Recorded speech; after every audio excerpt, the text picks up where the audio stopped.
kalau kamu masih belum tahu KPPU, ya terus gimana gitu ya. Itu bukannya nggak tahu, tapi ya kemungkinan nggak mau tahu. Persaingan sehat, sejahterakan rakyat. Roll 3, 2, 1. Welcome to Pod Country, podcast KPPU Kanwil 3 Bandung.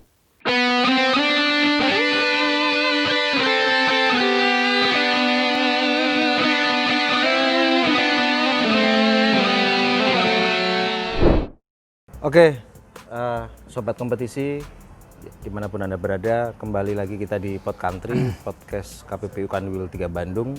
Hari ini tamu kita di Pod Country sangat istimewa. Beliau adalah Pak Sundoro Supringgo. Mungkin Pak Sundoro bisa menyapa sobat kompetisi. Halo, sobat kompetisi, salam jumpa, salam kenal. Bahasa Jerman dong, Mas. Ja, hallo, ihr lieben, guten Tag. Schön hier zu sein und mit euch zu sprechen. Nah, beliau ini sobat kompetisi, kalau saya beri gelar lengkap, ini mohon dikoreksi kalau salah ya Pak Pringgo ya. Ya. Dr. Iur Sundoro Supringgo, SH. Jadi Dr. Iur itu gelar doktoral yang didapatkan beliau di Jerman, Dr. Juris. Jadi beliau ini pengetahuannya tentu sangat luar biasa di bidang hukum dan lebih spesifik lagi di hukum persaingan usaha. Nah, seperti apa menariknya pembicaraan kita, nanti kita akan kulik-kulik dari beliau Pak Pringgo ini tentang pengalaman dan pengetahuan beliau terkait dengan hukum persaingan usaha. Oke, Pak Pringgo, apa kabar ini? Baik, sehat, luar biasa. Aktivitasnya apa nih? Kayaknya saya lihat di Instagramnya sering olahraga nih ya, nge-gym gitu segala macam. Iya, untuk sementara ini memang juga tuntutan kesehatan. Kebetulan saya juga suka nge-gym, udah 7 tahun ini nge-gym. Badan sudah nagih. Badan sudah nagih. Ya, itu udah automatically ya. Oke, sobat kompetisi, Pak Pringgo ini dulu pernah beraktivitas juga di KPPU sebagai expert. Nah, kita nanti tanya sebenarnya latar belakang dari Pak Pringgo menjadi expert ini seperti apa sih, Pak Pringgo? Siapa yang mengirim, kemudian latar belakang dan tujuannya seperti apa? Oke, mungkin harus dijelaskan secara kronologi dari sejarah ya. Betul. Jadi ini mix antara, jadi tidak melulu hukum tapi lebih ke politik juga ya. Oke. Kalau kita bayangkan suasana kejiwaan pada saat Undang-Undang 599 itu dibahas, diusulkan dan segala proses sampai itu diundangkan, ada tentu banyak peristiwa yang secara paralel itu mendukung ya, agar itu semua berjalan dengan orang tidak serta-merta bicara tentang undang-undang diundangkan kemudian semuanya jalan. Pasti ada proses politik di situ. Iya, di sana ada proses politik dan kalau politik nasional terus terang saya juga tidak bisa menyampaikan karena saya pada saat itu masih berada di Jerman. Yang saya tahu jadi gini, tradisi hubungan Indonesia-Jerman sudah dimulai sejak zaman pasca kemerdekaan ya. Dan salah satunya pada saat itu Pak Habibie, presiden kita, ketika masih muda dikirim ke Jerman juga dalam rangka program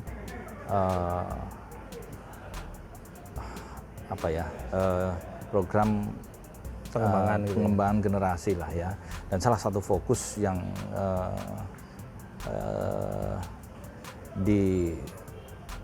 diangankan oleh Presiden Soekarno pada saat itu adalah kedirgantaraan.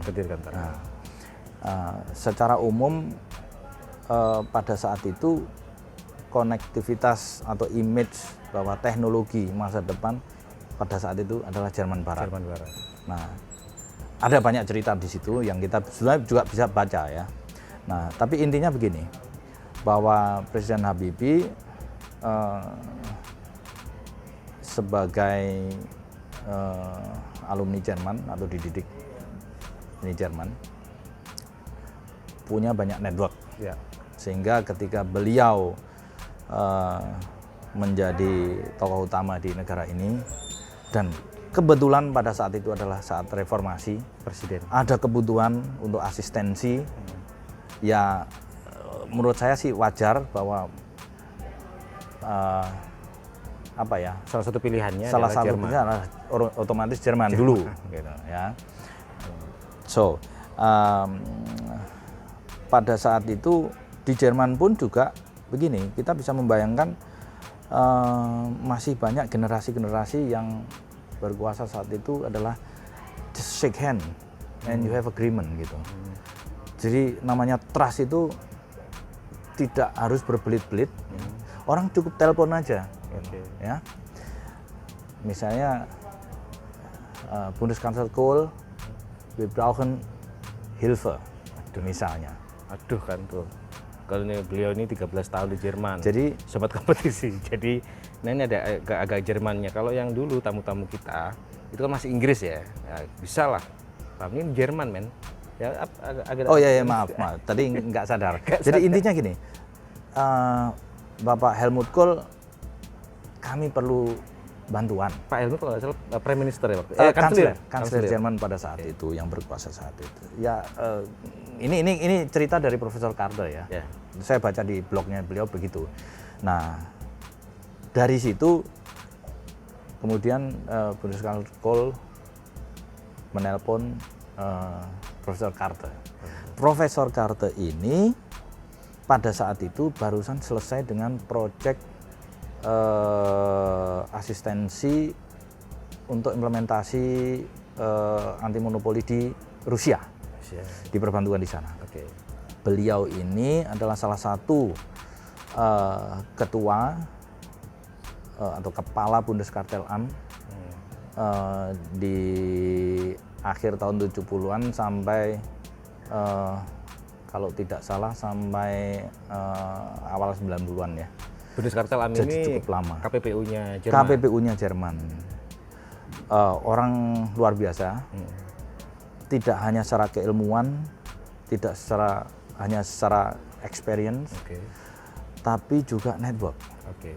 Dan kekuasaan juga ya. So, beliau secara natural, saya tidak kenal personal, tapi kalau saya lihat dari bagaimana beliau menceritakan sejarahnya pada saat itu dari versi beliau ya, dan ini orang pushy ya, maksudnya kalau dia punya mau dia sudah harus jadi apapun ya rintangannya harus jadi, dan di masa beliau menjadi kepala Bundeskartelamt pada saat itu banyak perkembangan yang luar biasa signifikannya. Jadi ada legacy yang luar biasa. Oke, sehingga beliau ditunjuk akhirnya. Dia ditunjuk. Ya, dikirimlah ke Indonesia. Nah, kira-kira tahun berapa itu, Pak Pringgo? Mungkin sekitar tahun 98, 99 ya proses itu ya. Jadi pada saat itu beliau dikirim ke Indonesia, kemudian langsung melakukan segala upaya untuk bisa memberikan asistensi itu, memberikan masukan-masukan secara strategi juga ya. Ya orang yang tepat. Maksudnya beliau memberikan masukan untuk pemerintah Indonesia. Ya, untuk juga DPR ya kalau nggak salah.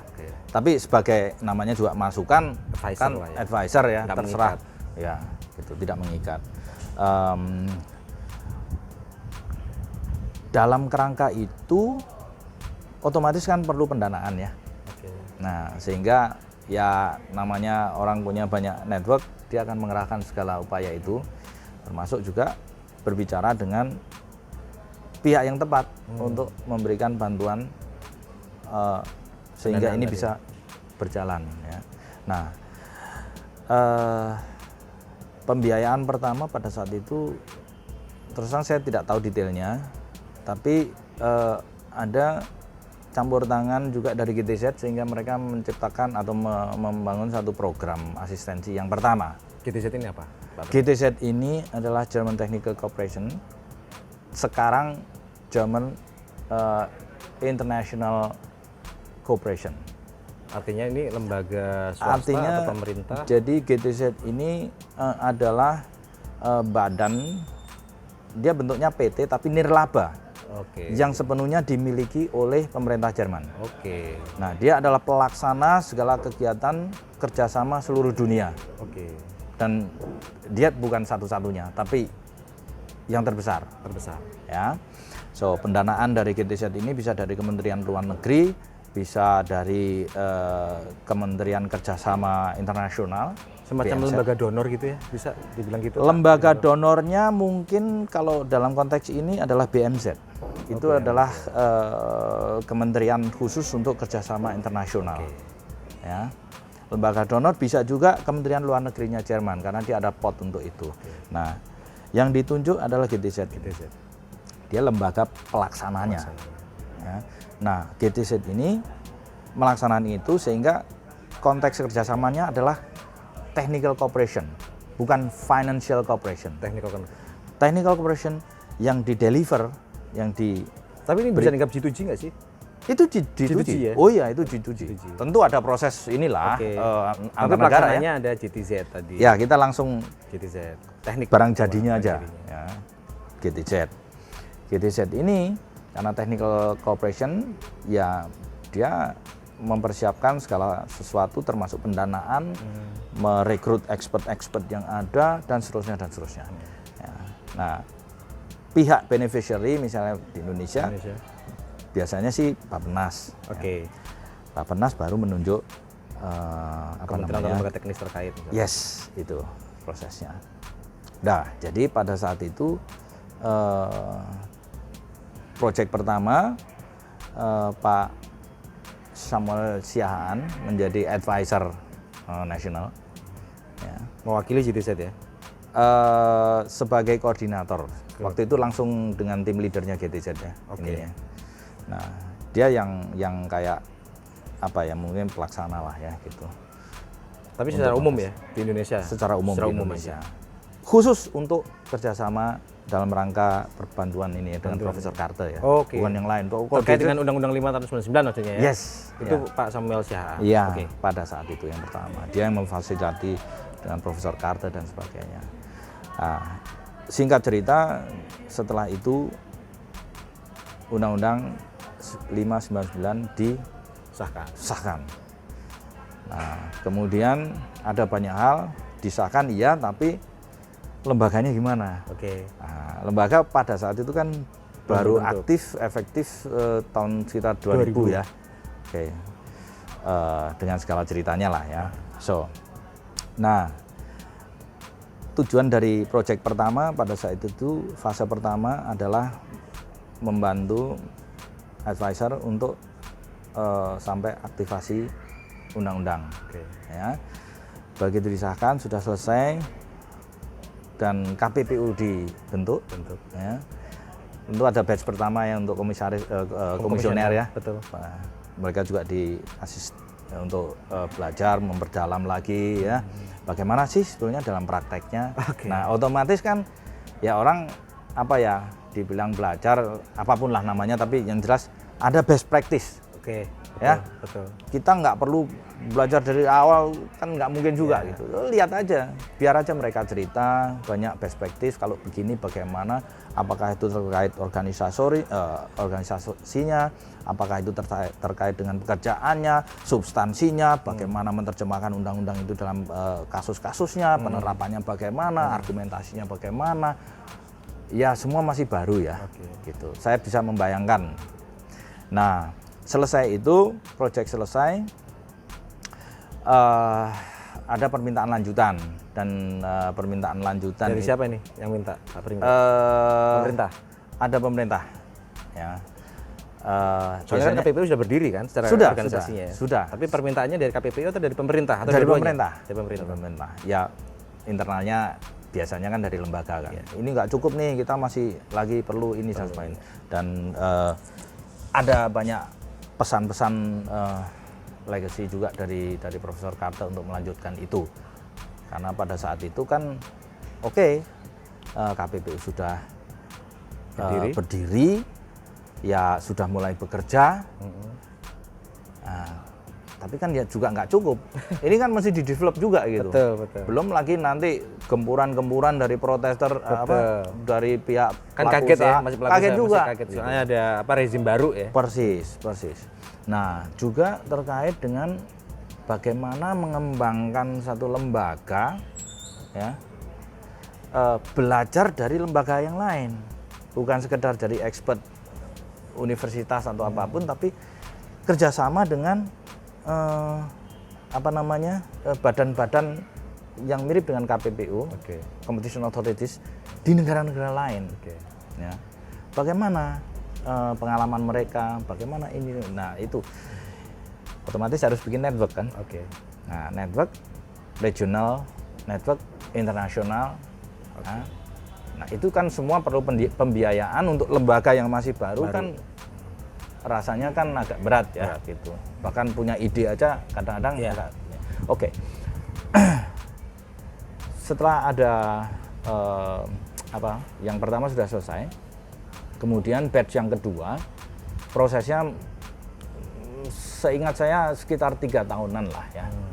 Mulai dari 2001 sampai 2004 lah. Nah, 2004 saya datang ke Indonesia dan kebetulan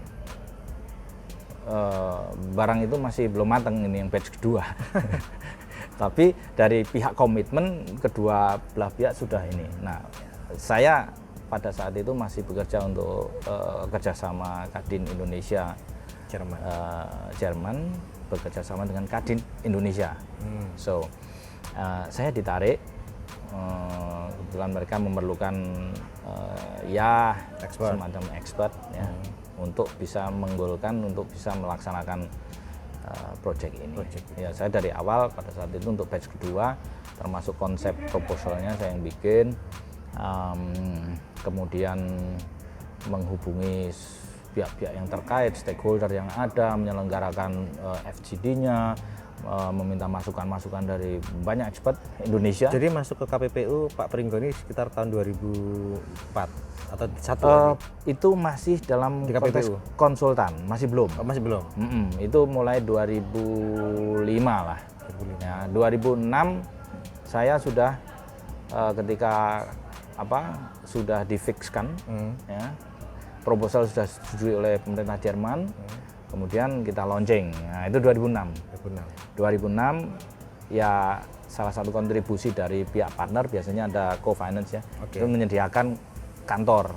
Nah, maka sejak itu saya berkantorlah di KPPU. Dan 2007 kita ketemu. Dan iya.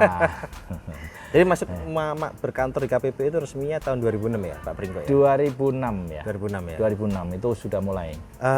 Secara spesifik mungkin bisa ceritakan, ya nggak terlalu spesifik ya. Apa sih yang diberikan oleh Pak Pringgo untuk perbantuan ya untuk KPPU pada waktu itu? Oke, begini, kalau latar belakang prioritas ya, yang kami pikirkan pada saat itu setelah beberapa perkara diputus oleh KPPU, beberapa lanjut ke pengadilan, ya kan? Dan di awal-awal tentu ini masalah pembuktian, kalau orang hukum kan tahu ya. So, kita nggak bisa berasumsi, bukti cukup pun menurut kita belum tentu cukup untuk pengadilan. Harus diuji. Sehingga untuk treatmentnya kami melihat ini apa sebabnya kok tidak dikuatkan oleh pengadilan putusan kami. Nah, kami punya data dari awal dan dari negara-negara lain. Memang wajar seperti itu. Karena ya ini barang baru. Ilmu baru, betul. Pengalaman baru, termasuk untuk hakim ya? Termasuk untuk hakim. Dan hakim di Indonesia, ini analisanya Profesor Karte ya, bilang, ya wajar dong kalau kayak begitu, karena kamu terbiasa persoalan-persoalan perdata, pidana, mungkin administrasi negara juga ya. yang namanya barang baru, kamu perlu penyesuaian, kamu harus belajar. Nah, untuk ini sini udah psikologi, saya belajar banyak juga dari situ. Banyak orang itu umumnya manusia itu kan susah untuk mengakui kekurangan. Artinya gini, di Indonesia kamu kalau ada perkara masuk, ya hakim wajib untuk Betul, ada azas itu kan. Hakim, Iya kan? hakim tidak boleh menolak perkara. exactly itu. Nah, sementara dia kan nggak tahu sebenarnya. Ya. Ini barang baru terus gimana gitu. Secara filosofinya, suasana kejiwaannya juga ini apa sih? Ya. Bisa kebayangkan. Bisa kebayang. Gitu. Sehingga kami mau pada saat itu menjadi prioritas adalah pertama menghubungkan antara lembaga baru KPPU dengan peradilan. Tak kenal maka tak sayang. Ya. Satu. Yang kedua, bagaimana belajar bersama-sama. Yang sudah duluan kan KPPU ini, Ya. hakimnya belum. Padahal bisa dibayang berapa ribu hakim tuh. Banyak banget. Yang harus kan? menangani kasus-kasus persaingan nantinya ya. Iya, ya. Sehingga pada saat itu kita harus treatment hakim, harus disentuh. Oke. Ya. Harus ada training, Oke. harus ada dialog, harus ada lokakarya, apapun lah gitu. Jadi termasuk untuk peradilan atau lembaga pengadilan MA lah ya. Itu dijalin komunikasi juga dengan MA. Oh iya, berarti ya? iya. Kami menjalin komunikasi pada saat itu dengan Ibu Susanti Adinugroho dan Bapak Bagirmanan ya pada saat itu. Dan Ibu Susanti Adinugroho pada saat itu menjadi PIC karena beliau di Kepala Litbang ya. So kami menyelenggarakan banyak training di berbagai kota. Pada saat itu belum ada teknologi Zoom. Belum ada itu. Itu sampai dibawa ke Jerman nggak sih? Oh iya, ya pastilah. Tapi gini, sebelum sampai ke situ. Jadi ini persoalan psikologis ya. Jadi kita mau memilih istilah saja, apakah itu training, apakah itu dialog, itu harus beda tergantung audiensnya. Karena tidak hanya hakim PN, tapi juga hakim agung. Hakim Agung. Betul. Kalau kita Bahasa training itu kan beliau kan sudah posisinya udah mulia banget ya. Iya. Hakim Agung gitu loh. Ya, nggak bisa ngomong training. Training nggak bisa. Nah, kami pilih round table dialogue. Round table dialogue. Sejajar. Auge. Jadi sama-sama sejajar mata lah gitu dengan ini. Nah, kita pilih istilah-istilah seperti itu dan juga kita buat modelnya diskusi. Ya, ada presentasi, ada diskusi dan diskusi kasus, diskusi ini luar biasa. Pada waktu itu, pada waktu itu respons dari Mahkamah Agung positif nggak sih? Sangat positif. Sangat positif. Sangat welcome. Dan kami juga otomatis karena ini trilateral ya, KPPU, Mahkamah Agung, kemudian dari pihak kami, GTZ ya waktu itu. Ya kita selenggarakan bersama-sama. Gitu. Jadi setiap kali ada training untuk hakim-hakim PN, kita bicara training kalau waktu itu ya. Di hakim PN datang juga kita undang partner dari KPPU untuk menyampaikan dasar-dasar ini, kemudian ada dari Profesor Ningrum ya, pada saat itu. Dan di awal-awal sebelum project itu dengan Profesor Elman Raja Gugup. Oke, dari UI. Ya, dari UI. Kemudian ada Pak Kurnia Toha juga ya, kalau nggak salah. Oh, ada juga ya. Berarti beliau sekarang ketua KPPU. Oh ya. Tapi beliau tahu persis lah Tahu kerja sama. persis, Iya, dia tahu ceritanya, tahu persis. Jadi gitu, training di berbagai kota. Ya kita masih jalan semua ya. Saya pikir sekarang ini ya, kalau seandainya pada saat itu ada Zoom, aduh enak banget gitu. Ya, enak sekali gitu. Kita mungkin juga resource yang ada pun kita bisa gunakan untuk hal-hal lain dan lebih banyak lagi gitu. Waktu juga. Ya, itu angan-angan masa lalu lah ya. So, jadi itu kemudian juga dalam konteks pertama hakim. Bagaimana dengan akademisi? Oke. kita masuk juga di sana. Betul. Nah pada saat itu konteksnya dengan Pak Kurnia Toha juga. juga. Karena memang pada waktu itu nggak ada ya di Fakultas Hukum nggak ada mata kuliah hukum persaingan usaha juga nggak ada. Masih belum ya, ada Iya, beberapa ada. sih. Oh ada beberapa. Ada beberapa, masih belum tapi Masih belum. belum begitu ini. Tapi itu pilihan ya, masih belum. Mungkin sekarang juga pilihan. Sudah ada. Tapi hanya beberapa universitas saja. Oh. Mungkin kalau sekarang kan sudah Sudah banyak Banyak, beberapa ya. lah, beberapa sudah ada. ya. Nah itu. Kemudian akademisi bagaimana? Terus bagaimana dengan civil society? Bagaimana dengan lawyer-lawyer? Nah itu pada saat itu ya mau nggak mau kita harus angkat semua, setidaknya dalam konteks introduction ya. Jadi untuk memperkenalkan itu ada lembaga baru. Gitu. Jadi sampai suatu saat nanti ya kita bisa bilang kalau kamu masih belum tahu KPPU,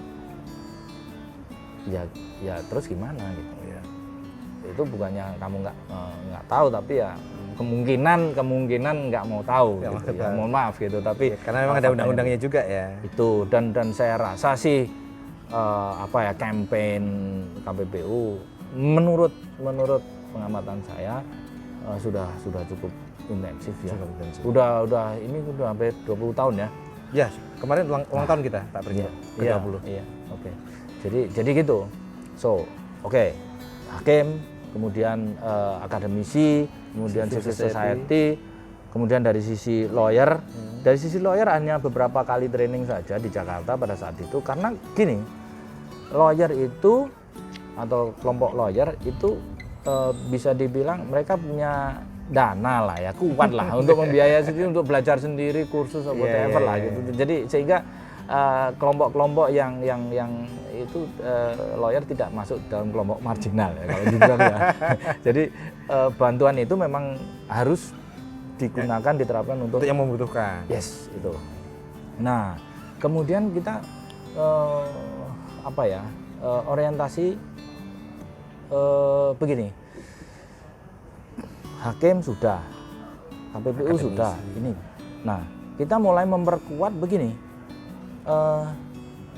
Ukuran untuk menentukan ini berhasil atau enggak. Dari mana sebenarnya parameternya? Apakah hanya dari fakta bahwa putusan KPPU dikuatkan oleh Mahkamah Agung saja?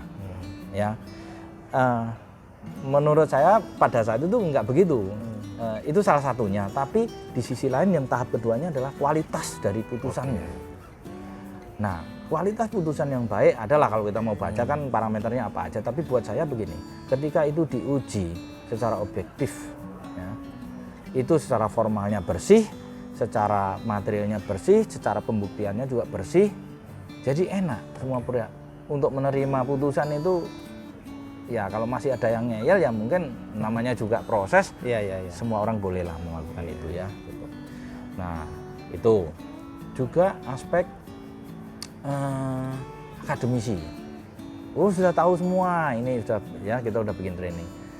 Di saat-saat terakhir kami baru berpikir ini kok kayaknya nggak seragam ya gitu. Maksudnya namanya ilmu ya Indonesia iya, tapi ada yang ngambil materi mungkin dari konteks Amerika ya, ada yang konteks Eropa. Yang besar kan itu ya. Nah sebagian mungkin Jepang lah, tapi Jepang mungkin mirip-mirip Eropa lah ya. Sehingga kalau misalnya di universitas bukunya apa? Nah, sehingga terpikirkan kita textbook. Iya, kita sepertinya perlu. Ya saya ingat itu bukunya warna hitam ya. Oh, itu salah satu program di awal. Itu dalam konteks komentar undang-undang itu ya. Tulisannya itu Prof. Carter. Pertama biru. Masih tipis. Kan tebel banget itu. Ya, itu waktu itu saya lupa ya, mungkin sekitar 7 orang atau berapa ahli timnya Profesor Carter untuk menyusun itu sebagai tools untuk KPPU ya pada saat itu. Juga akhirnya digunakan oleh publik dan itu ya mungkin sampai sekarang menjadi acuan ya, kayak betul. Ini Kayak buku sakti lah itu. Ya itu kami masih belum sempat untuk waktu itu melakukan revisi. Ada rencana tapi sampai akhir project masih belum selesai. Tapi inisiasi itu sebenarnya sudah ada. Nah, tapi buku ajar pada saat itu kita sempatkan untuk membentuk tim dari berbagai universitas diwakili oleh profesor-profesor mereka untuk menyusun itu masing-masing bagi-bagi aja tugas silakan. Nah kami yang memfasilitasi itu sehingga terbit yang pertama. Apa hukum persaingan usaha teks dan konteks? Yes, itu dia. Ya. Nah yang kedua sudah direvisi tapi kan saya sudah di luar proyek. Gitu. Oke. Jadi itu Pak Pringgo di KPPU sampai tahun berapa ya Pak Pringgo? Proyek kami berakhir pada saat itu tahun 2009 akhir. Apa namanya? Meningkatkan lah ya pada waktu itu ya, meningkatkan kapasitas dan kapabilitas kelembagaan KPPU. Kalau menurut saya proses ya, pasti. Ya, saya mencoba untuk seobjektif mungkin ya. Jadi saya nggak bawa subjektivitas saya karena saya sebagai tim leader pada saat itu, bukan itu. Tapi saya melihat banyak legacy yang ya kita masih bisa melihat secara kabur watermarknya lah gitu untuk saat ini ya. Jadi itulah konteks sustainability satu project. Jadi ketika project itu berakhir, maka partner dari project itu sudah harus bisa jalan sendiri, melakukan sendiri, bahkan jauh lebih bagus lagi daripada sehingga sejajar dengan otoritas persaingan usaha yang lain. Iya, Sudah iya. Menurut saya untuk hari ini luar biasa. Cukup luar biasa. Iya, ya? iya. Tapi kalau nggak salah waktu saya masuk itu saya pernah beberapa kali main ya di kantornya Pak Pringgo di KPPU di bawah itu. Ada juga dari Jepang ya expert ya kalau nggak salah. Ada. Waktu itu Miyamoto-san. iya, ada namanya saya lupa Kurasai, kemudian Sakurai. Ada Kurasai, kemudian Pak Sakurai. Yang pertama Pak Kurasai yang Iya. Itu. Jadi ini konteks kerjasama kalau saya melihat ya memang kan nggak mungkin hanya gitu. satu lembaga saja yang ya. Jadi artinya ada pada waktu itu ada GTZ juga, Jepang juga ada. Iya, banyak. Menarik. GTZ Jepang, Amerika. Tapi yang saya lihat intens sampai mengirimkan expert kan GTZ ya, Pak Pringgo pada waktu itu. Intens. Amerika nggak ada. Amerika ada juga. Ada. Resident advisor ada. Tapi nggak berkantor di KPPU. Berkantor di KPPU. Masa sih? Iya. Tahun berapa itu Pak? Di sebelah kiri saya. Oh. Tahun berapa ya?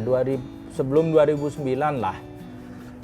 USA waktu itu yang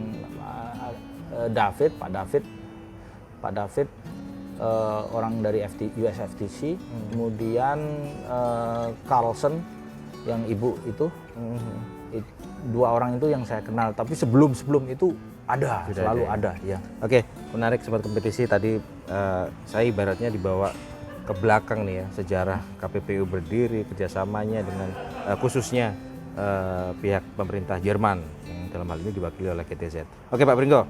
Tadi Pak Pringgo sudah sedikit menyinggung soal Bundeskartelamt ya. Bundeskartelamt ini KPPU-nya Jerman berarti? Ya, Bundeskartelamt, Bundes itu federal. Kartel itu ya, yang kita tahu. Amt itu semacam kantor atau badan. Oke. Kalau dari sisi kedudukan Bundeskartelamt di sistem pemerintahan di negara Jerman itu seperti apa sih? Nah, Bundeskartelamt ini adalah salah satu badan di bawah Kementerian Perekonomian dan Energi. Untuk saat ini apa istilahnya? Kemenko. Namanya itu judul kementerian itu. Namanya itu dia bisa berubah-ubah tapi tergantung dari periode pemerintahannya, bisa Kementerian Ekonomi, bisa Kementerian yang terakhir Kementerian Ekonomi dan Energi. Tapi berarti dia nggak independen dong kalau di bawah kementerian? Oh, dia independen. Dia independen. Dia badan pemutus dan sangat independen. Jadi secara substansi, secara material, dia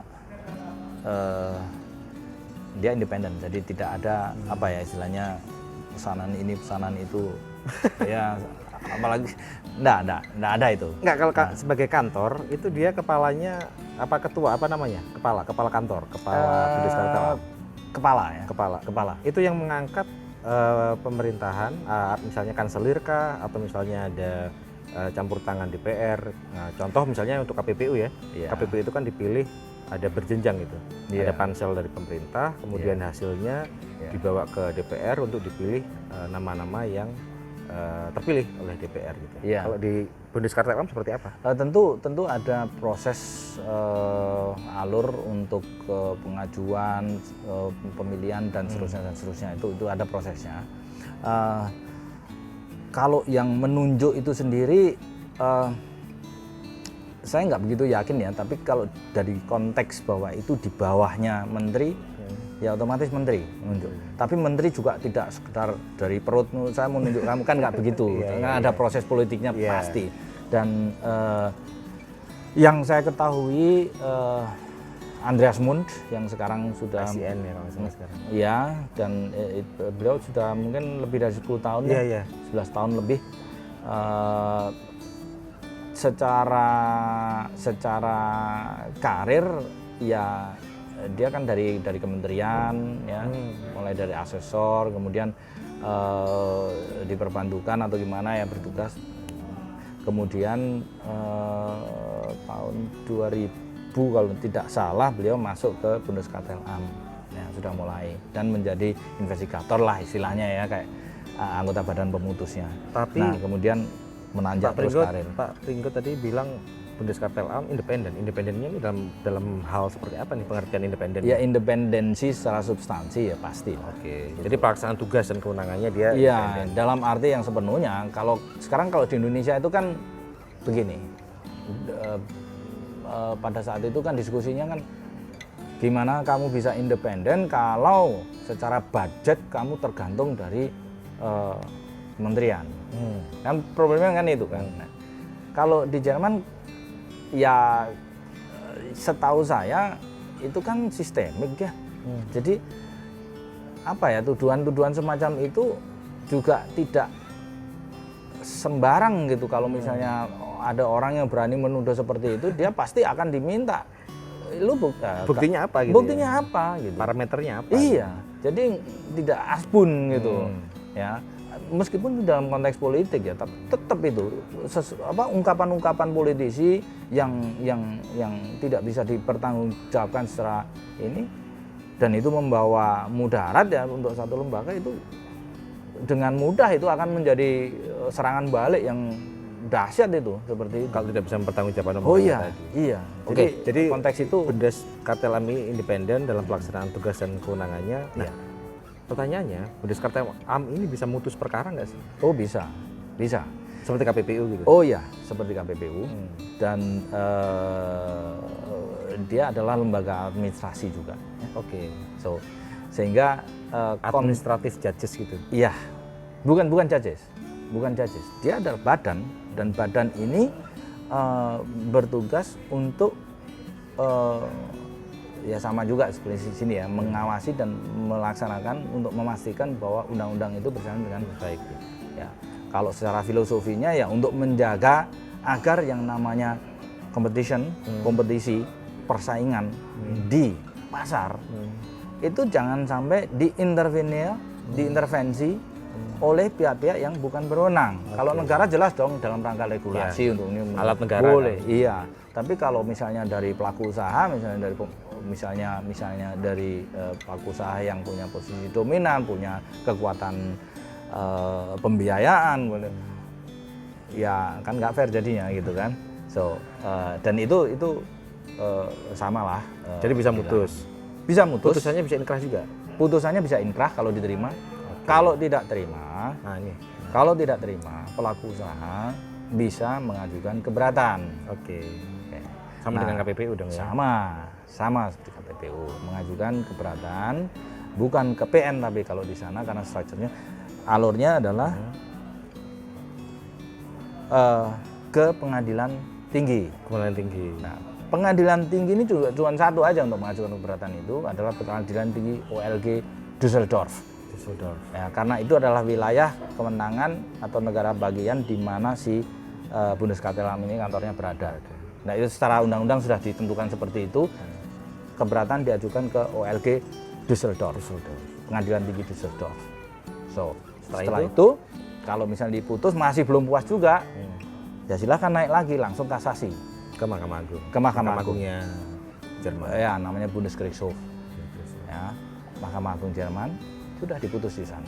Nah, untuk setiap tahap ini, jadi yang pengadilan keberatan ini, baik di PT-nya PT Düsseldorf maupun ke MA-nya Jerman, itu mereka sistemnya kamar. Jadi memang di dalam itu ada kamar, dan untuk kamar persaingan ada dia. Itu Perdata. ad hoc ya. Oh, ad hoc. Ad hoc. Jadi dia campuran di dalamnya itu. Biasanya ada 5, tergantung ininya ya, 5. Kasusnya, kasusnya. 5 hakim. 5 hakim. 5 hakim diambil dari misalnya perdata, kemudian ini dan sebagainya. Nanti komposisinya seperti apa ya itu ada aturannya juga. Nah, di Bundesgerichtshof juga begitu. Jadi ada kamar khusus. kamar perdata ini. Nah, kalau untuk kamar persaingan competition chamber, dia akan membentuk hakim-hakim ad hoc, majelis ad hoc. Oke. Diambilkan dari sana. Tergantung dengan kebutuhan kasus yang kita Iya, alami iya. Untuk Bundeskartellamt sendiri, dia sampai bisa mempidanakan nggak sih? Memenjarakan pelaku usaha? Secara undang-undang, setahu saya itu tidak ada. Tidak ada ya? Ketentuan pidananya tidak ada. Nah, kalau mau pakai ketentuan pidana, tentu ini bisa menggunakan KUHP-nya Jerman. Iya, karena kan kalau di negara lain beberapa itu kan ada yang mengatakan beat rigging itu kan sebagai kartel yang hardcore kartel, yang itu kemudian bahkan bisa dipidana. Di Jerman nggak ada ya? Kalau hardcore kali ya. Maksudnya ininya Kalau dilakukan oleh otoritas yang lain ya, pihak kepolisian misalnya dengan hukum pidananya Jerman berarti. Tapi Persis. untuk Bundeskartellamt sendiri administratif aja sifatnya. Persis. Ya. Sanksi denda aja, Pak. Sanksi administratif dan sanksi denda juga. Nah, jadi gini, kalau di Jerman itu kan ada yang namanya istilah Ordnungswidrigkeit. Ya.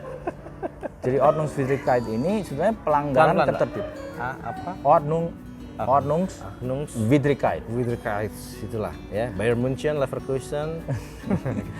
Jadi Ordnung order, Oke. ketertiban. Ya, kalau Widrigkeit berarti bider. Bahasa Belanda juga kita waktu itu belajar ya hukum ya. Itu melawan gitu, jadi melanggar, pelanggaran ketertiban. Tapi dia dalam konteks yang bisa luas. Kalau di sini ngomong tentang pelanggaran ketertiban mungkin urusannya sama parpol kan, Satpol PP toh. Nah, enggak, kalau di sana ini lembaga hukum khusus dan itu banyak menyelesaikan persoalan-persoalan yang mungkin bagatel ya, yang kecil-kecil gitu. Dia bisa masuk ke situ. Ya. Dan itu satu. Ada kalau secara administratifnya itu Ordnungswidrigkeit itu. Jadi kayak kita ngelanggar lalu lintas dan sebagainya. Nah, itu pakai konteks-konteks seperti itu ya. So, nah pelanggaran competition juga begitu. Dia ada 3 sebetulnya. Dia bisa masuk lewat jalur ini Ordnungswidrigkeit, bisa masuk jalur pidana, dendanya. Ya. Kemudian dari jalur administrasinya. Gitu. Kalau misalnya blacklist, and so on lah, kayak gitu-gitu, itu masuk itu. Kalau Bundeskartellamt itu sejak tahun berapa sih dia berdiri? Bundeskartellamt 1959. Oke. Ya. Itu tapi sebelum reunifikasi ya? Bahkan jauh sebelum pemisahan Jerman Barat dan Jerman Timur. Oh, jadi sebelum pecah pun sebenarnya sudah ada. Ya. Beberapa setelah itu pecah, setelah itu reunifikasi. Oke, sejak 1959 ya. Sebentar, sorry. Saya ralat ya. Bukan itu maksudnya. Jauh sebelum reunifikasi. Bahwa pada saat itu ya Jerman Barat, Jerman Timur. Ini kan sejarahnya, penjelasannya adalah dari pasca Perang Dunia kan. Iya. Wah, ini kita udah ngomong tentang masuk ke filosofinya mereka gitu. Jadi gini, pasca Perang Dunia Kedua itu pemenangnya kan sekutu. Nah, dan Uni Soviet ya. Uni Soviet pada saat itu. Mereka begini, mereka secara politik pertahanan mengidentifikasi bahwa sebetulnya setelah mereka jadi pemenang ini agar tidak menyusun lagi kekuatannya. Nah, untuk pertahanan itu dia mengidentifikasi bahwa yang harus dipereteli Perekonomian. adalah perekonomian dan militer. Karena perekonomian dan militer sebelum itu zaman Hitler ya, Drittes Reich ya, jadi zaman sebelum Perang Dunia, mulai tahun berapalah Hitler itu naik tahun 33 ya, itu dia menyusun kekuatan, menyusun perekonomiannya berorientasi untuk menyusun kekuatan militer. Betul. Makanya harus pretel itu. Nah, otomatis kan kartel. Oke, Pak Pringgo, menarik sekali diskusi kita dan saya ingin tahu sebenarnya secara umum kalau menurut Pak Pringgo nih ya, pengalamannya Pak Pringgo selama ini sebenarnya secara umum hukum persaingan usaha ini bermanfaat nggak sih? Ya, Atau manfaatnya seperti apa sih? ya sudah pasti bermanfaat lah. Kalau angkatan-angkatan seperti saya ini kan yang kami benar-benar ngalamin orde baru seperti apa, jelas lah ya. Perubahan itu secara struktural, behavioral. Jadi kalau di zaman dulu itu kesempatan untuk berusaha itu sangat terbatas. Oh ya, dan yang pasti begini, kesempatan berusaha iya, otomatis kan juga kalau saya ngelihatnya dari secara normatif aja, kalau saya mau beli barang itu kan pilihan makin banyak ya. Terus kedua juga quality, ya kan. Zaman dulu adanya mungkin sepatu mungkin level harga gitu. Kamu kalau misalnya masih SMP ya dapatnya cuma sepatu bata ya kan. Saya masuk SMA sudah pengen sepatu yang Nike atau yang apa kan mahalnya minta ampun kan, itu impor dan sebagainya ya. Tapi ya akhirnya dapatnya yang Lotto. Ya Lotto itu udah mewah lah itu, padahal harganya waktu itu 15.000 saya masih ingat, itu nabung sendiri ya. Kemudian juga in terms of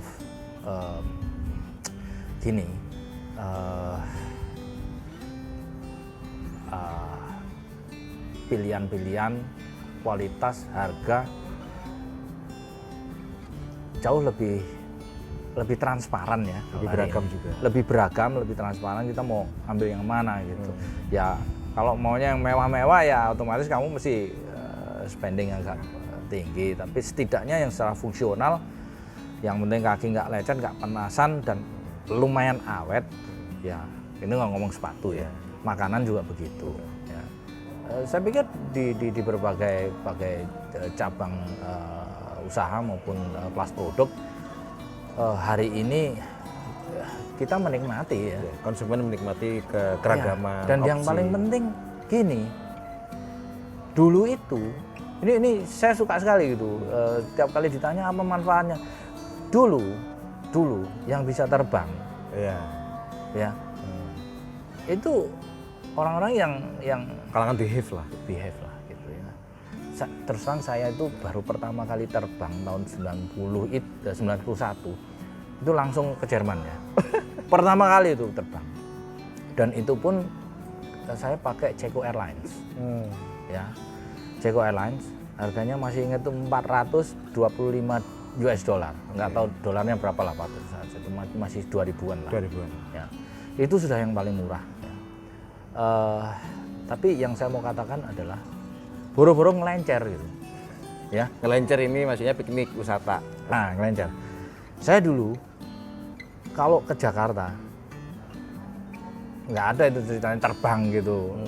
Ada naik bus itu, kereta paling enggak, kereta ya, yang sering lumayan lah waktu itu naik bus yang eksekutif, belum super sudah eksekutif, sudah ada AC-nya.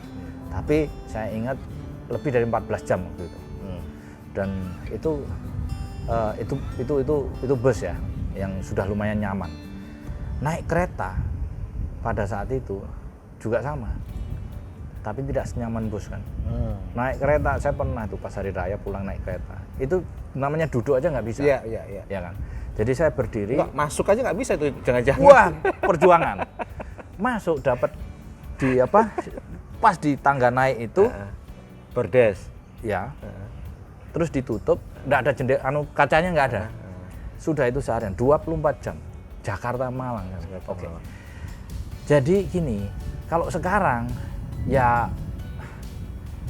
kita mau terbang sebelum Covid ya, kita bicara ya, banyak pilihan ya. Bahkan pada zaman lagi intensif penerbangan itu AirAsia, saya suka sekali itu iklannya, Everybody Can Fly. Ya. Dan itu tidak terpikirkan sejak sebelum zaman KPPU, nggak ada itu Everybody. Ya.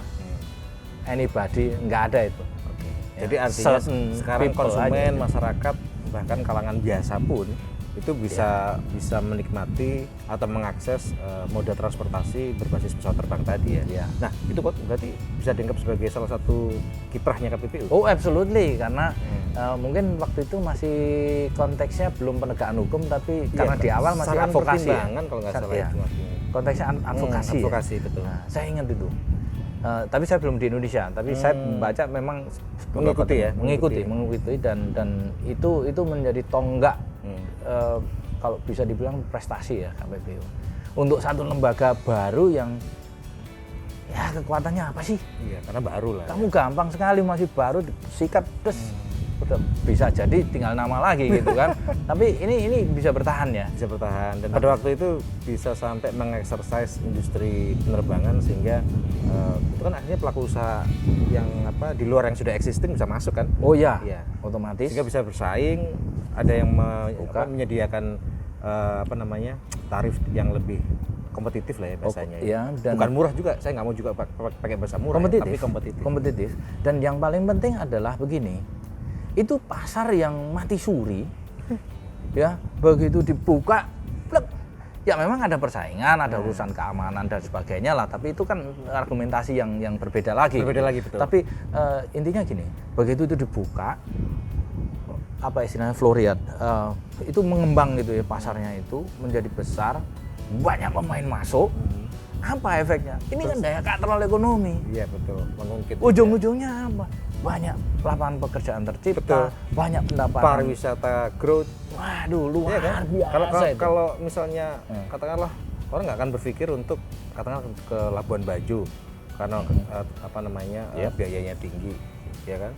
Tapi dengan biaya yang murah ini kan akhirnya semuanya ada efek domino lah ya. Bisa dibilang seperti itu Pak. Kalau kita bahkan begini, jadi kalau saya kan melihatnya kan dari bird perspektif ya, dari perspektif burung ya. Jadi kita ngelihat itu jangan hanya cuman masalah persaingannya aja, tapi efeknya itu loh. Ya.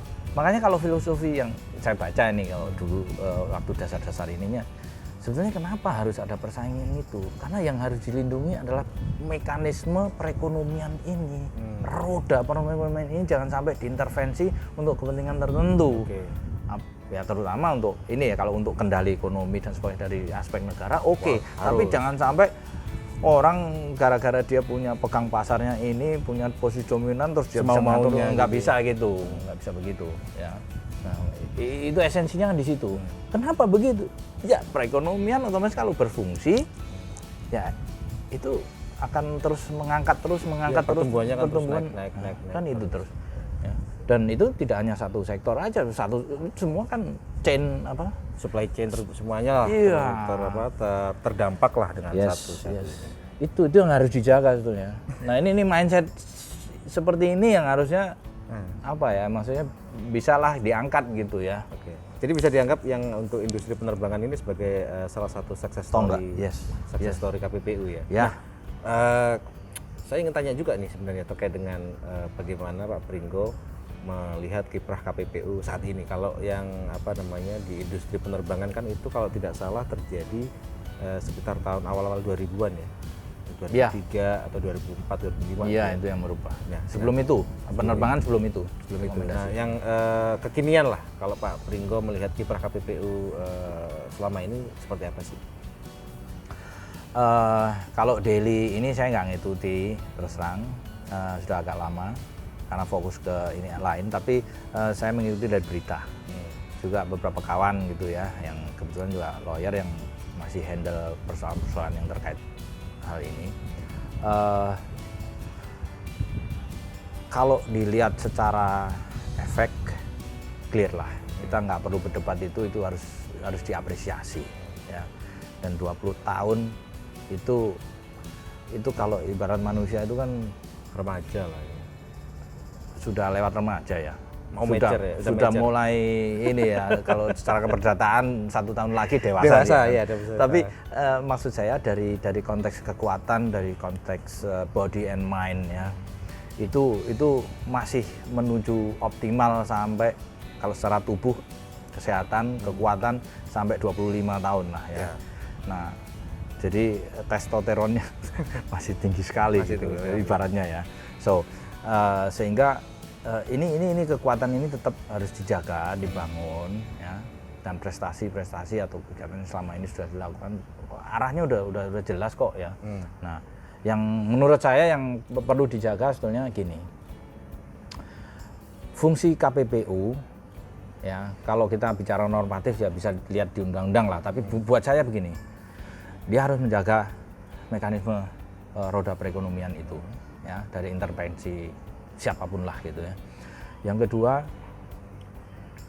KPPU ini kalau saya lihat dari awal yang paling besar adalah persoalan perkara-perkara persekongkolan, Tender maksudnya. tender. Apa itu? Buat saya, KPPU ini salah satu penjaga APBN. Oke.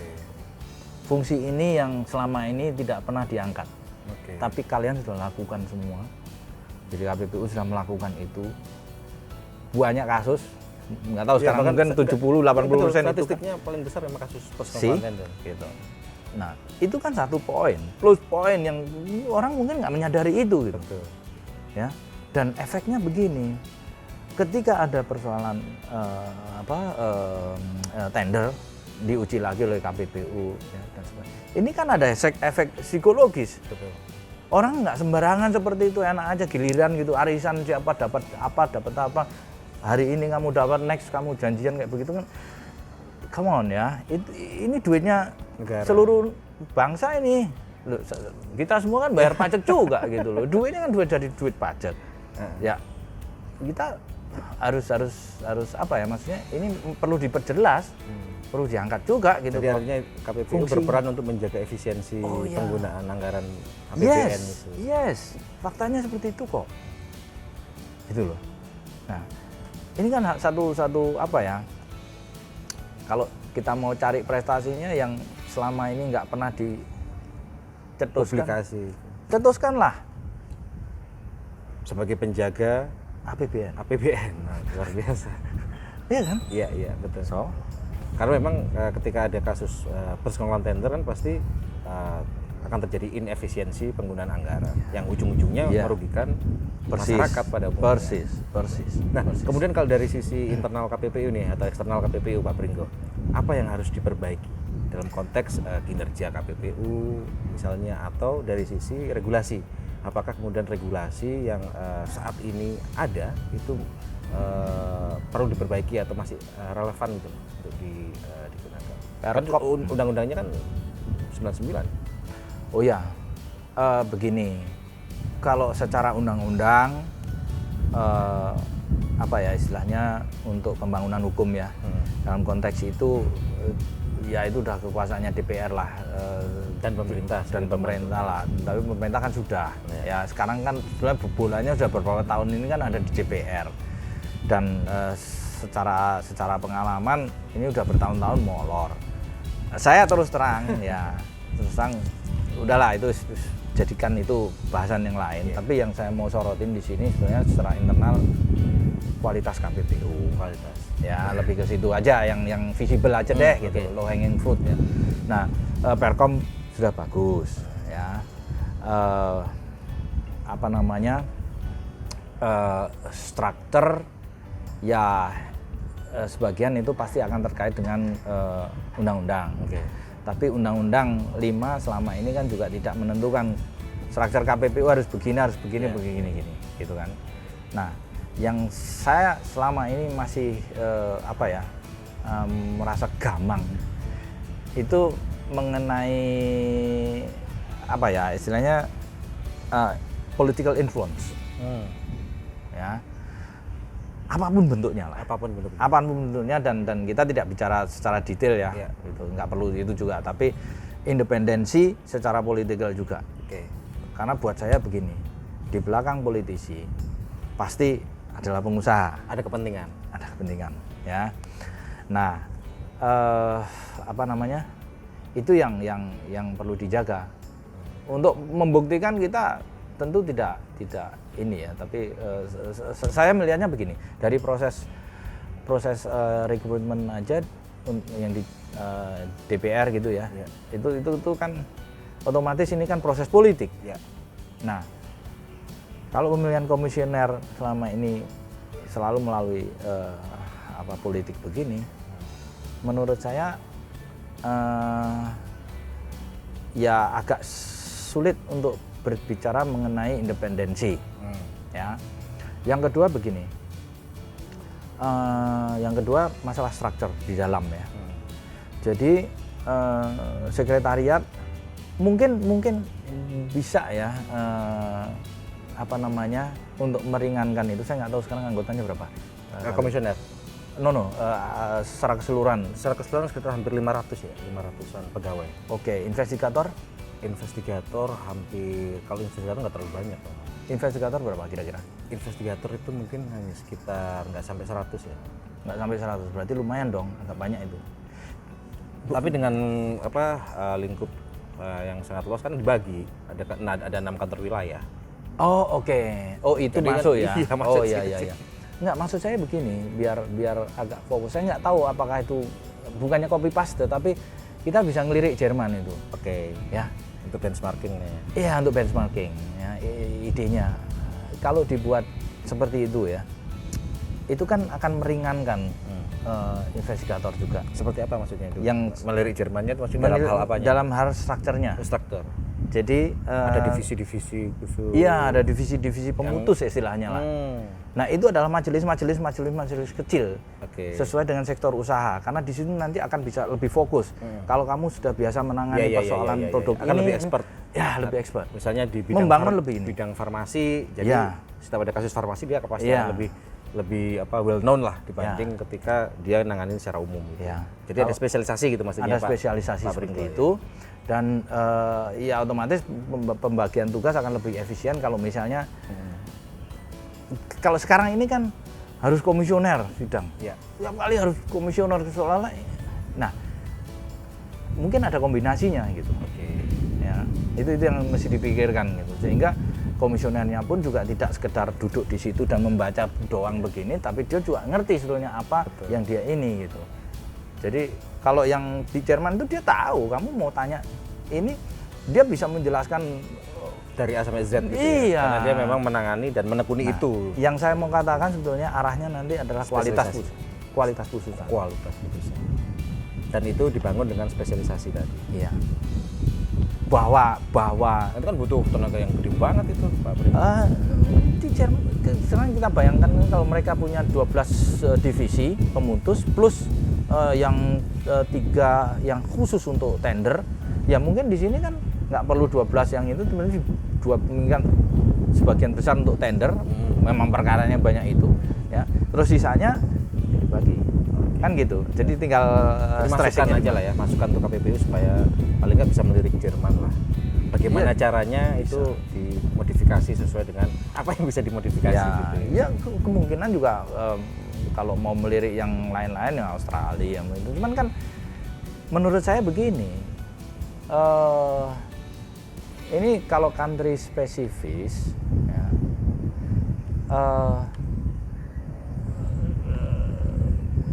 saya melihat sih lebih dekat ya.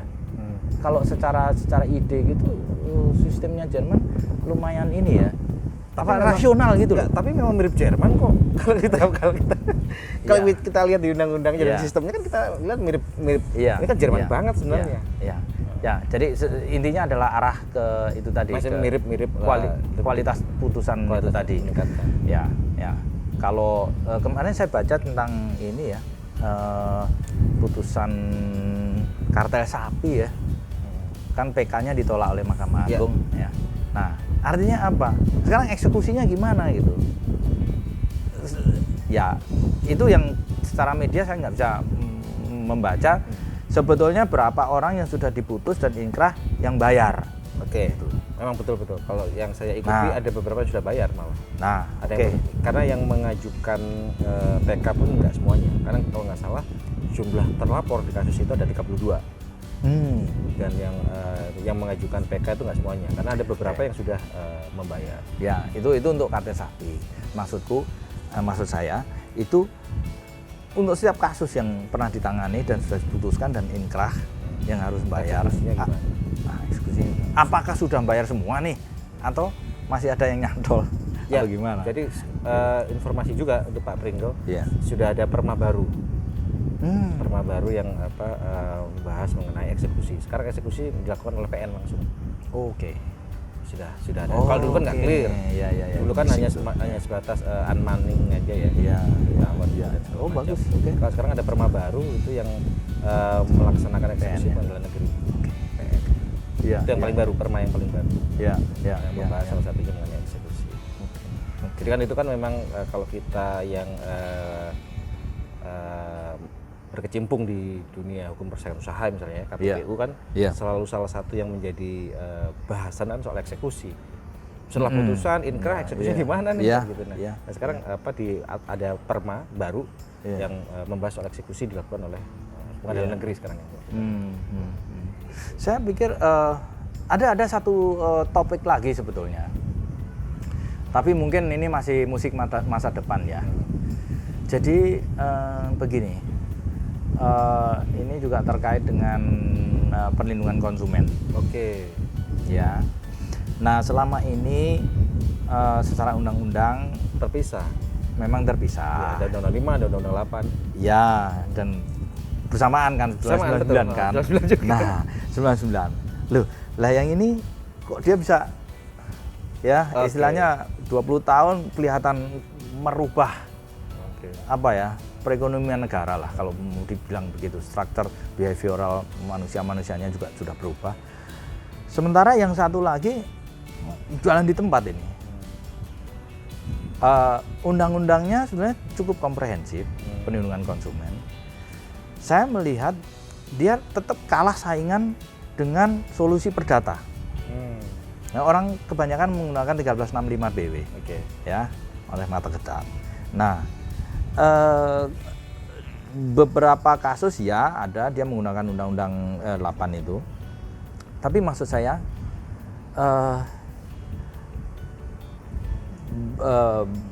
BPSK ya. BPSK ini nggak tahu ada berapa di seluruh Indonesia, pembiayaannya bagaimana. Ya. Tapi sampai sekarang kalau sebagai konsumen mau ditanya apa itu BPSK, nggak ada yang ngerti. Ya. Padahal itu setiap hari loh kita sebenarnya bersentuhan dengan potensi perkara itu. Ya. Nah, kan KPPU melalui peraturan pemerintah kalau tidak salah sudah ditunjuk untuk melakukan pengawasan kemitraan.